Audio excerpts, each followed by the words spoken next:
หลัก16ประการของสิ่งมีชีวิตวิวัฒนาการขั้นสูงโดยหลัก16ประการนี้เป็นสิ่งที่พระเจ้าได้บอกกับคุณนีล โดนัลด์ วอลส์ผ่านหนังสือ Conversation with God Book 3 ซึ่งได้มีการพูดถึงสิ่งมีชีวิตที่มีวิวัฒนาการขั้นสูงว่าพวกเขามีหลักการอะไรในการดำเนินชีวิตและผ่านการทำสงครามหรือการทำลายตัวเองมาได้อย่างไรซึ่งแน่นอนว่าย่อมแตกต่างจากมนุษย์บนโลกนี้ในการนำเสนอครั้งนี้เราไม่ได้นำบทความมาจากในหนังสือแต่เราจะมาขยายความในหลักการแต่ละข้อจากหัวใจของเราไปสู่หัวใจของคุณหลักข้อที่1การเห็นความเป็นหนึ่งเดียวกันในทุกชีวิตและใช้ชีวิตตามวิถีนั้นสิ่งมีชีวิตที่วิวัฒนาการแล้วไม่ได้มีปีกหรือแสงล้อมรอบตัวแต่คือผู้ที่เห็นความเป็นหนึ่งเดียวกันกับทุกสิ่งและใช้ชีวิตบนพื้นฐานนั้นเสมอสิ่งมีชีวิตที่วิวัฒนาการแล้วหมายถึงผู้ที่ก้าวข้ามการอยู่รอดและการแย่งชิงอัตลักษณ์เข้าสู่ภาวะที่ตนเองไม่ได้เป็นศูนย์กลางอีกต่อไป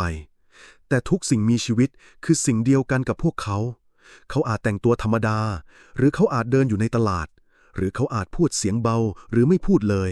แต่สิ่งหนึ่งที่เราสัมผัสได้คือพลังแห่งการไม่แบ่งแยกที่แผ่ออกมาจากพวกเขาอย่างนิ่งและมั่นคงไม่ได้มีปีกหรือแสงล้อมรอบตัวเปรียบเสมือนการปลดภาพจำที่มักเข้าใจว่าผู้ตื่นรู้ต้องพิเศษเหนือมนุษย์หรือดูศักดิ์สิทธิ์เกินเอื้อมมือแต่ในความจริงการตื่นรู้ไม่จำเป็นต้องแปลกประหลาดเพราะผู้ที่ตื่นแล้วมักกลมกลืนกับชีวิตโดยไม่ต้องประกาศตนแต่คือผู้ที่เห็นความเป็นหนึ่งเดียวกันกับทุกสิ่งประโยคนี้คือหัวใจเพราะเมื่อคุณมองแมลงตัวเล็กสุนัขข้างถนนหรือแม้แต่คนที่คุณรู้สึกโกรธแล้วยังเห็นว่าเขาคืออีกส่วนหนึ่งของเรานั่นแหละคือการตื่นรู้จริงและใช้ชีวิตบนพื้นฐานนั้นเสมอคือประเด็นสำคัญผู้ที่รู้ความจริงยังไม่เพียงพอแต่ต้องเป็นความจริงนั้นด้วยในชีวิตประจำวันไม่ใช่เพียงเห็นความเป็นหนึ่งตอนนั่งสมาธิแต่เห็นมันในระหว่างขับรถขณะทะเลาะขณะเสียใจหรือขณะจ่ายเงินให้คนแปลกหน้าเพราะการวิวัฒนาการไม่ใช่เรื่องทฤษฎีแต่เป็นเรื่องของการดำรงอยู่ในตอนนี้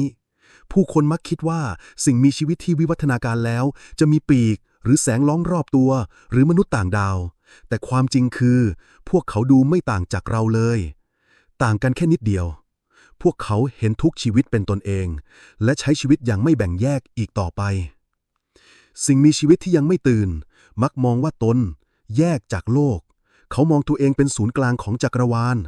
โลกภายนอกคือสิ่งอื่นที่ต้องควบคุมปรับตัดสินและเอาชนะเขามองผู้อื่นว่าแยกจากตนความทุกข์ของคนอื่นเท่ากับไม่ใช่เรื่องของฉันความสุขของคนอื่นเท่ากับอิจฉาและเปรียบเทียบเขาสร้างเส้นแบ่งระหว่างพวกเราพวกเขาดีชั่วมีค่าไร้ค่า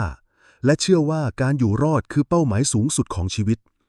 นี่คือโลกของอัตตาที่กำลังปกครองครอบงำและควบคุมมนุษย์สิ่งมีชีวิตที่ตื่นแล้วไม่เพียงเข้าใจว่าทุกสิ่งเชื่อมโยงแต่ดำรงชีวิตราวกับเป็นสิ่งเดียวกันเราไม่พูดว่าเราทั้งหมดคือหนึ่งเดียวแค่ตอนสอนหรือนั่งสมาธิเท่านั้นแต่เรายังเลือกอาหารอย่างเคารพชีวิตมองคู่สนทนาเป็นกระจกของตัวเองและตัดสินใจบนพื้นฐานของการไม่แยกใครออกไปเราไม่ตัดความโกรธทิ้งแต่ใช้มันเป็นกระจกเพื่อเข้าใจว่าส่วนไหนในใจตนเองยังแยกจากแสง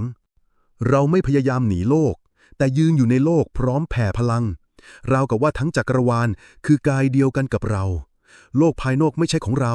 แต่โลกภายนอกคือเราเมื่อใดที่มีใครเจ็บเราก็เจ็บด้วยเมื่อใดที่ต้นไม้เติบโตเราก็เบ่งบานภายในถ้าผู้ได้เห็นภาพก็คือสิ่งมีชีวิตที่ยังไม่ตื่นคือฉันแยกจากเธอชีวิตคือการเอาตัวรอดความสุขของเธอไม่เกี่ยวกับฉันถูกโลกทำร้ายสิ่งมีชีวิตที่ตื่นแล้วคือเธอคืออีกด้านของฉันชีวิตคือการถักทอความสัมพันธ์เมื่อเธอยิ้มใจฉันก็สว่างฉันกำลังเยียวยาโลกผ่านตัวฉันเองสรุปก็คือผู้ยังไม่ตื่นพยายามควบคุมโลกให้เหมือนใจผู้ตื่นแล้วปล่อยใจให้เป็นหนึ่งเดียวกับโลกความเข้าใจเรื่องความเป็นหนึ่งเดียวไม่ได้เกิดเมื่อคุณพูดว่าเราคือหนึ่งเดียว แต่มันเกิดเมื่อคุณหยุดแยกใครออกไปจากหัวใจของคุณไม่ใช่แค่ตื่นรู้ในใจแต่การกระทำทุกวันกลายเป็นรูปธรรมของความเป็นหนึ่งเดียวแล้วในส่วนนี้คือแกนกลางของการเป็นสิ่งมีชีวิตที่วิวัฒนาการขั้นสูงไม่ใช่แค่คิดว่าเราคือหนึ่งเดียวสิ่งนี้หลายคนรู้ดีอยู่แล้วแต่มีแค่บางคนเท่านั้นที่เป็นการพูดว่าเราทั้งหมดคือหนึ่งเดียวไม่ได้แปลว่าเราจะดำรงอยู่ตามความเข้าใจนั้นเพราะการเป็นหนึ่งเดียวไม่ได้พิสูจน์ด้วยคำพูด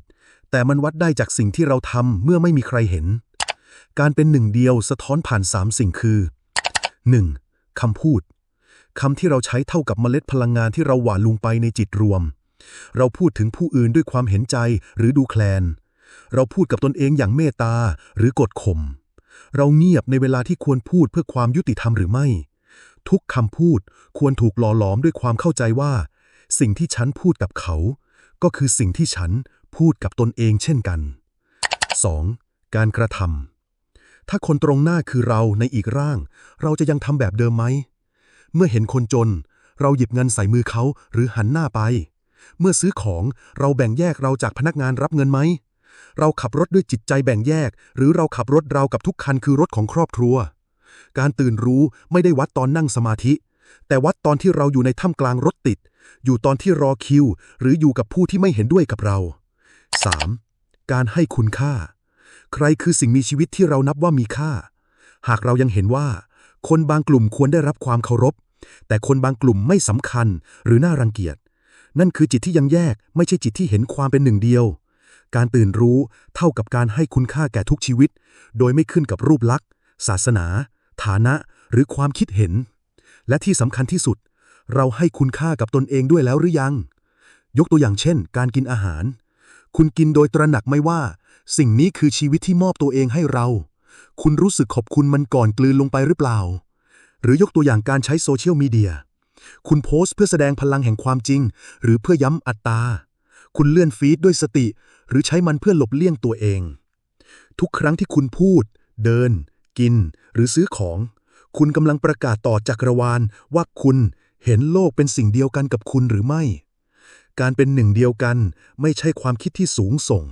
แต่มันคือการดำรงอยู่อย่างรู้ว่าไม่มีใครอยู่นอกหัวใจของเราเลยแม้แต่เพียงชั่วครู่เดียวและวันนี้คุณได้ทำอะไรบางอย่างที่สะท้อนว่าคุณเห็นความเป็นหนึ่งเดียวกันกับชีวิตอื่นแล้วหรือยังวันนี้คือการดึงจิตให้กลับมาที่ปัจจุบันไม่ใช่ถามถึงสิ่งที่เคยทำหรือจะทำแต่ถามถึงตอนนี้เพราะตอนนี้คือประตูแห่งการเปลี่ยนแปลงคุณได้ทำอะไรบางอย่าง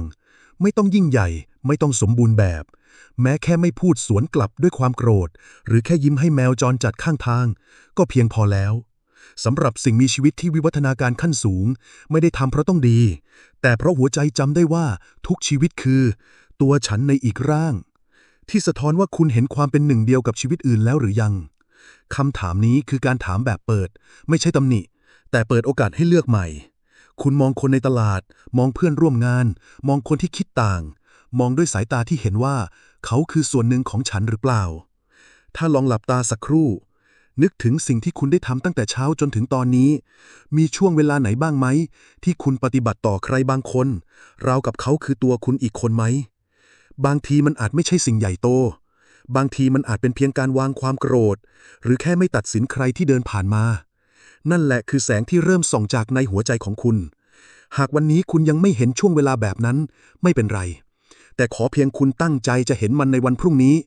แค่นั้นการเปลี่ยนแปลงก็ได้เริ่มต้นแล้ว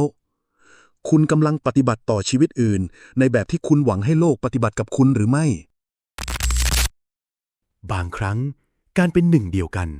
เริ่มต้นจากไม่แยกใครออกจากหัวใจเราเลยแม้เพียงชั่วครู่เดียวโลกจะเปลี่ยนเมื่อเรายอมมองเห็นว่าไม่มีใครอยู่แยกจากกันผู้ตื่นรู้ไม่ได้เห็นโลกในแบบใหม่แต่เห็นโลกตามที่มันเป็นมาเสมอว่ามีแต่หนึ่งชีวิตที่กำลังมีประสบการณ์ผ่านหลายร่างผ่านหลายเสียงไม่มีเขากับเราไม่มีคนดีหรือคนเลวมีแต่เศษเสี้ยวของแสงที่พยายามจำว่าตนคือแสงเดียวกันการตื่นไม่ใช่แค่ความเข้าใจแต่มันคือลมหายใจการกระทำและการพูดของเราที่ไม่แยกใครออกไป ถ้าวันนี้คุณเห็นใครเจ็บปวดแล้วรู้สึกว่านั่นเรื่องของเขา ให้หยุดก่อน แล้วถามว่า ถ้าเขาคือเรา เราจะยังพูดแบบเดิมไหม ขอให้คุณตื่น ไม่ใช่แค่เพื่อรู้ แต่เพื่อลงมารักทุกชีวิต อย่างที่คุณอยากให้เขารักคุณ สิ่งมีชีวิตที่วิวัฒนาการแล้ว ไม่ได้อยู่บนดาวเคราะห์อื่น แต่คือผู้ที่เลือกจะไม่แยกใครออกจากหัวใจของตน ติดตามหลักข้อที่ 2 ของสิ่งมีชีวิตวิวัฒนาการขั้นสูงในวิดีโอถัดไป ขอบคุณครับ